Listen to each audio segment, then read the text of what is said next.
सबसे पहले अपना परिचय बताइएगा सर। जी, मेरा नाम अरविंद दास हुआ, अरविंद बौद्ध। और मेरा घर हुआ ग्राम काजी बिघा, पंचायत आरूपुर है, प्रखंड टनकुप्पा, और जिला गया का हम निवासी हैं। सर कैसे आपको लगा सर कि हमको इस क्षेत्र में, क्या शुरू से आप सर सामाजिक सेवा कर रहे थे सर? नहीं, हम शुरू से तो समाज सेवा में नहीं थे। हम पहले बाहर रहते थे। तो 2010 का बात है कि हमारा गांव इतना पिछड़ा हुआ था कि अगर जो बरसात में आप चाहिएगा वहाँ जाना चाहता था लोग, तो जा नहीं सकते थे। आपको चप्पल पहन के नहीं जा सकते थे और पानी में ही जाना पड़ता था। तो हमको लगा कि ये तो बढ़िया बात नहीं है, बगल के गांव में, सब गांव में हो गया है काम, और अगर जो हमारे गांव में नहीं हुआ है तो हमको संघर्ष करना चाहिए।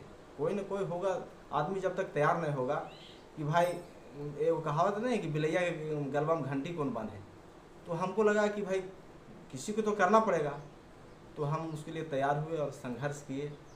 हमारे एक मित्र हैं, पत्रकार हैं, उन्होंने हमको बताया कि भाई तुम लिखित वगैरह कहीं दो। तो हम लोग डीएम को भी दिए और प्रखंड विकास पदाधिकारी उस समय थे उनको भी दिए। हम लोग प्रखंड विकास पदाधिकारी को घेराव भी किए। उस पर हमको बोले भी कि तुम बिना परमिशन का घेराव कर दिया, आप पर एफआईआर कर सकते हैं। तो और भी लोग थे समाज के कि भाई कि नहीं, देखिए सर, इसका जो समस्या है बेसिक है, ज़रूरी है, जेन्युइन है, इसलिए इनको पर एफआईआर वगैरह। जब आप उसमें आए सर तो आपका पंचायत की स्थिति क्या था सर? अभी बता रहे थे कि आप चप्पल पहन के नहीं जा सकते। हाँ, मेरा ये ऐसा था स्थिति की। निस्वार्थ भाव। हाँ, फ्री ऑफ कॉस्ट जनता ने हमको वोट दिया और चुन के लाया है। तो हम चाहते हैं कि उनको उम्मीद पर खरा उतरे। और मोदी सर ये बताइएगा सर कि क्या सर पंचायत में सर लोग को अभी भी सर मृत्यु प्रमाण पत्र, जन्म प्रमाण पत्र क्या बनाने के लिए सर, क्या वहाँ कुछ बहुत देखते देखिए, हैं? जो लोग जानकारी नहीं रख रहे हैं उनको समस्या है आज भी। जी। लेकिन जो थोड़ा सा संघर्ष करना चाह रहे हैं, जो मेहनत करना चाह रहे हैं, उनके लिए समस्या नहीं है। अभी सरकार के द्वारा आरटीपीएस हर एक पंचायत में व्यवस्था किया गया है। तो जनता को भी थोड़ा मेहनत करना पड़ेगा। हम ये नहीं कहेंगे कि जनता एकदम सही जगह पे है। जनता थोड़ा सा काम नहीं करना चाहते हैं। उनको जैसे मान लीजिए कि अभी आपको मृत्यु प्रमाण पत्र बनाना है, तो जनता क्या करते हैं कि वो कहेंगे कि 500 रुपया ले लीजिए ना, बनवा दीजिए। अरे भाई, थोड़ा मेहनत भी तो करिए। आप जाइए ब्लॉक, जाइए, साइन करवा के लाइए उसको। आप अपने से आप उसको सब चीज जमा करिए। कैंडिडेट पर छोड़ देते हैं। हाँ, ये सब एक आप ही गलती करिए। है, कमी है। जी। कैंडिडेट पर नहीं, कोई भी जैसे दलाल किस्म का आदमी जो इस तरह का काम कर रहा है, तो उससे उसका भी रोजी रोटी चल रहा है, तो ये गलत बात है। जनता को भी खुद अपना परिश्रम करना है। हम लोग यही सलाह देते हैं कि आपको 500 रुपया कमाने में एक दिन का समय लगता है, मेहनत लगता है, तो आप क्यों पैसा किसी को दें? थोड़ा सा परिश्रम करिए ना भाई। थोड़ा एक घंटा समय निकालिए, 2 दिन 3 दिन में साइन उन करा के, अभी तो इजी हो गया है, उसको साइन करा करके आप जमा कर दीजिए, काम हो जाएगा। सर क्या पंचायत में सर विधवा बुजुर्गों का पेंशन 400 से 1100 कैसा खुशी है सर? देखिए, हाँ, खुशी तो है, लेकिन जो जी कि जो वृद्धा पेंशन जिनको नहीं मिला है, हम लोग उसको झेल रहे हैं, देख रहे हैं। हम भी ऑनलाइन सेंटर चलाते हैं। तो जो चलने लायक नहीं है बुजुर्ग, वो आज धूप में दौड़ करके मर रहा है, कारण कि उसको पेंशन नहीं आ रहा है। 2-3 महीना से परेशान है लोग। 1100 तो जरूर हुआ, खुशी था जी। लेकिन अभी जब से बीजेपी की सरकार बनी है, हम मतलब क्लियर ही बोल रहे हैं आपको कि जब से बीजेपी की सरकार बनी है तब से ये हालत हुआ है कि उनको पेंशन नहीं मिल रहा है और वो रोज दौड़ लगा चक्कर लगाते हैं। हम लोग समझाते हैं, देखिए चाचा, पैसा आ जाएगा, चिंता मत करिए, लेकिन उनको लगता है कि भाई 1100 रुपया मिलता था तो कम से कम हमारा चल जाता, चाय पानी का व्यवस्था हो जाता था। नहीं मिलता तो एक उम्मीद और आशा से लोग दौड़ कर धूप करके रौदा धूप में बड़ी परेशान हो रहे हैं। इस समस्या है ये। अब सरकार देखिए उसको ऊपर क्या निर्णय लेता है। कुछ का पैसा आ रहा है, लेकिन कुछ ऐसा व्यक्ति है जो 3-3 महीना से पैसा उसको नहीं गया है। विधवा पेंशन की क्या स्थिति है जाके सर? उसका मिल रहा है सर कि नहीं सर? हाँ, विधवा पेंशन भी मिल रहा है, लेकिन उस सभे उसमें इंक्लूड है। उसमें कुछ विधवा का भी नहीं आ रहा है, कुछ वृद्धा का नहीं आ रहा है, कुछ विकलांग का भी नहीं आ रहा है। अच्छा, ऐसा है समस्या अभी। जी। क्या आपको ज़रा कुछ चबूतरा भी बनाया गया है सर पंचायत में? देखिए पंचायत में तो हमारे जो पंचायत समिति से था वो चबूतरा का कोई उसमें व्यवस्था नहीं था, लेकिन हम लोग छठ घाट सर? छठ घाट हाँ हम लोग बनाए हैं। किस गांव बनाए हैं सर? गांव है काजी बिघा, जहाँ पे हम लोग बनाए हैं 65/25 का चबूतरा अरे छठ घाट। वो तालाब है क्या है सर? नहीं तालाब नहीं है, नदी किनारे है, नदी का वो है स्रोत, और नाली भी निर्माण हम लोग करवाए हैं। ऐसा गांव में नाली निर्माण किया है जहाँ तक कि आज वो नदी एक भी नहीं था। जैसे आंधू में आप उदाहरण ले सकते हैं। कुछ गांव जहाँ पे व्यवस्थाएं ठीक ठाक नहीं है, तो हम लोग प्रयास किए हैं। एक गांव खलारी ताड़ पर था, वहाँ अभी फ़िलहाल बना है, लेकिन अभी पंचायत समिति हम बने तो सबसे पहला काम हमने उस गांव में दिया था पीसीसी का काम। पीसीसी का? हाँ खलारी में सर। खलारी उसके बाद और कौन गांव में दिए सर? और एक गांव है लक्ष्मीपुर, जहाँ पे करीब 50-60 वर्ष से एक पैन था जिसको कोई उड़ाने के लिए तैयार नहीं हो रहा था। अच्छा सर। लोगों को लगता था कि ये काम हो नहीं सकता है, क्योंकि गांव का वहाँ इतना जटिल समस्याएं थी। गांव वाले देखिए कोई भी गांव होता है ना, तो क्या करता है गांव वाला कि कोई भी काम करना चाहिए तो आपको डिस्टर्ब करेगा, लेकिन हम लोग थोड़ा सा दिमाग लगाए और गांव वाला को मिला करके वो जो काम था उसको हम लोग भली भांति से पूरा किए। तो आज वहाँ के लोग भी बोलते हैं कि 50 साल से कोई ये काम नहीं हो रहा था, लेकिन आप करवा दिए। सर ये बताइएगा महोदय सर, जब आप पंचायत समिति में जीते हैं तो कितने वोट से आप विजय हुए सर? देखिए हम तो ज़्यादा वोट से नहीं जीते हैं, हम मात्र 9 वोट से जीते हैं। और 9 वोट से जीतना ये नहीं है कि आप 500 वोट से जीतिए वही जीत है।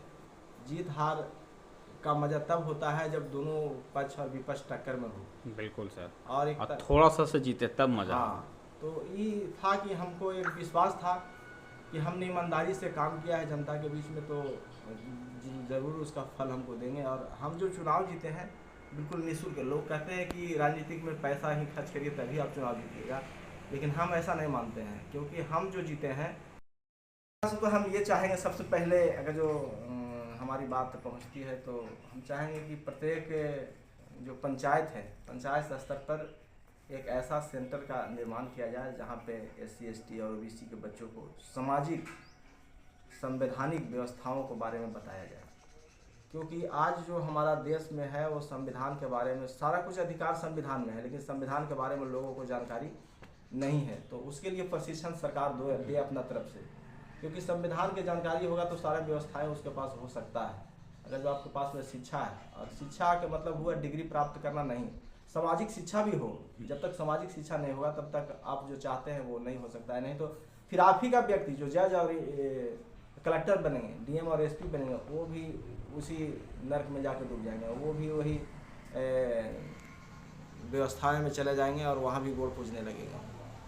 तो इसलिए ज़रूरत है डिग्री के साथ साथ में सामाजिक शिक्षा। जब तक सामाजिक शिक्षा नहीं होगी तब तक व्यवस्था परिवर्तन नहीं होगा। जी। क्या आप सर किसी पार्टी से जुड़े हुए हैं सर? नहीं, हम अभी न्यूट्रल हैं, हम किसी पार्टी से नहीं, लेकिन हम एक संगठन से जुड़े हुए हैं जो मूल निवासी संघ है, भारत स्तर पर इसका राष्ट्रीय संगठन है। उसका मदर ऑर्गेनाइजेशन है बामसेफ। तो हम बामसेफ में 2011 में जुटे हैं और हमको विचारधारा अच्छा लगा। बामसेफ को कितने लोग फॉलो करते हैं सर? नहीं, बामसेफ एक ब्रांड है भारत का। अगर जो RSS एक तरफ है तो दूसरी तरफ बामसेफ ही है जो इस देश को। लेकिन जानकारी बामसेफ के बारे में कितने, हमको तो लगता है सर SC ST नीचे हाँ, वाला उसका कारण है। देखिए उसका कारण ये है, हाँ, हम मार गए हैं। आप ये नहीं हम कह रहे हैं कि एक भैया का आप छोड़ दीजिए। देखिए जो सदियों से किसी के दिमाग में घुसा हुआ है तो वो एकदम से नहीं निकलेगा। उसके लिए पहले आपको व्यवस्था विचार परिवर्तन करना पड़ेगा। तो विचार परिवर्तन के लिए आपको किसी भी चीज़ को एक बार से नहीं होगा, वो बार बार आपको दोहराना पड़ेगा। पहले आप अगर जो खुद इस विचारधारा को मानते हैं, समता का विचारधारा, तो अपने आप में बदलाव करना पड़ेगा। जैसे हमारे पिताजी कईरपंथी थे, हम मतलब अभी 2-3 महीना हुआ उनको परिनिर्वाण हुए। तो हम जो विचारधारा को मान रहे थे, हम ब्राह्मणी विचारधारा को नहीं मानते हैं। तो हमने अपना जो पिताजी का कार्यक्रम था, उन्होंने आदरांजलि सभा रखा, हमने ब्राह्मण भोज नहीं रख करके आदरांजलि सभा रखा।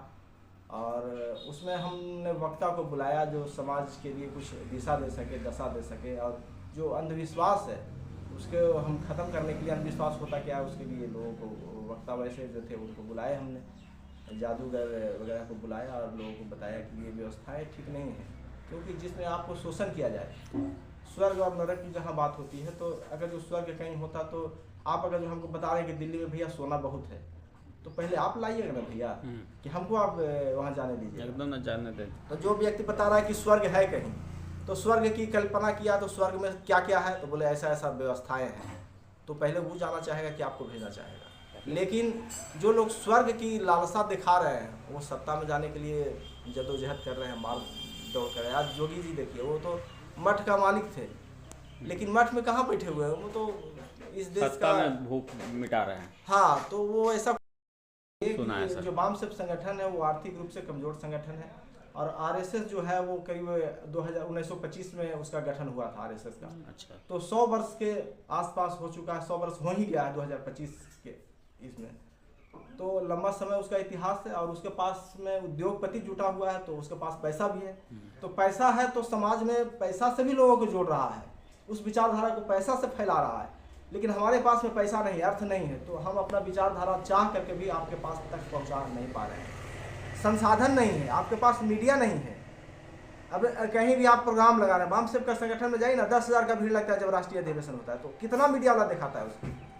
कोई मीडिया वाला नहीं दिखाता। हमको तो लग रहा है सर कोई जानता भी नहीं है वामसेप के नाम, तो सिर्फ कुछ पढ़े लिखे चुनिंदा। हाँ, क्योंकि जो वामसेप मीडिया संगठन ही हाँ, पढ़े लिखे लोगों के लिए सिर्फ है। पढ़े लिखे लोग हैं। हाँ। बाकी तो नीचे स्तर के कोई जानता नहीं ही जानते हैं। तो उसका कारण है कि उसका एक सर अगर धान काटने वाला एक जो मजदूर है उससे पूछे वामसेप जानते हैं, तो बोला पता नहीं। हाँ, नहीं पता है, इसलिए उसको पता चलने ही नहीं दिया गया। आप संविधान, तो संविधान से चल रहा है देश, लेकिन उसको संविधान के बारे में पूछे तो संविधान की जानकारी है नहीं है। वो संविधान क्या चीज़ है हमको नहीं जानकारी है, तो इसका लिए जिम्मेवार इस देश की सरकार है। वो तो मोदी के सिर्फ नाम जानते। हाँ, अभी मोदी भक्त लोग मोदी मोदी चिल्ला रहे हैं, लेकिन अब वही मोदी आपका अधिकारों को हनन कर रहे हैं। आप यूजीसी के लिए देखिए, आज दिल्ली पर जंतर मंतर पे कितना बड़ा प्रोटेस्ट हो रहा है, आपका पेपर लीक हो रहा है, धर्मेंद्र प्रधान की इस्तीफा के लिए बात हो रहा है, लेकिन सरकार आपकी नहीं है। व्यवस्था बदलेगा तब जब आपकी सरकार होगी। आप किसी भी चीज़ को सरकार से मांग तब कर सकते हैं जब आपकी सरकार होगी, लेकिन अगर जो आपकी सरकार, क्योंकि हमारा समाज जो है सो देने वाला समाज है, हम लोग शासक वर्ग हैं। हमारा इस देश में हम राजपाट था, हम इस देश के राजा हैं। चंद्रगुप्त मौर्य से लेकर के सम्राट अशोक तक के आप देखिए, राजा त्रेता तक देखिए, हमारा ही शासन रहा है।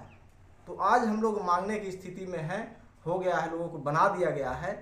तो हम लोग चाहते हैं कि फिर वो समाज एक शासक बने, और शासक वर्ग हम लोग बनाने का उद्देश्य है। तो हम लोग उसी पर काम कर रहे हैं, ताकि इस देश में जो हमारी व्यवस्थाएं थी, फिर भारत एक क्या बोलते हैं कि मतलब अभी जो सीमाएं बंध रहा है, जैसे बांग्लादेश हो गया, पाकिस्तान हो गया, नेपाल हो गया, आपको अफगानिस्तान हो गया, ये सब राष्ट्र जो था पहले भारत में तो था। बिल्कुल बिल्कुल सर। लेकिन अब यहाँ के जो धूर्त लोग हैं, हम्म। उनके वजह से राष्ट्र टूटते रहा, विखंडित होते रहा।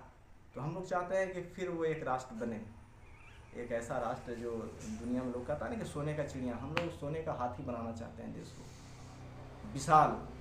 अब सब संसाधन यहाँ पे, सारा संपदा है, आपको खोजने का कहीं जरूरत नहीं है, पर आपके अंदर में वो नियत होना चाहिए। वो नियत नहीं है, क्योंकि इस देश में बहुसंख्यक वर्ग जो है, SC ST OBC वर्ग 90% है। तो 90% होने के कारण है कि उसके पास सब कुछ है, चाहेगा तो कुछ भी कर सकता है, लेकिन तब भी शासन में नहीं है तो कुछ भी नहीं कर सकता। ये तो दुर्भाग्य है। एक और अपना परिचय बताइए। हाँ, मेरा नाम अरविंद दास उर्फ अरविंद बौद्ध हुआ, और हम इस पंचायत की, मेरी पत्नी पंचायत समिति है।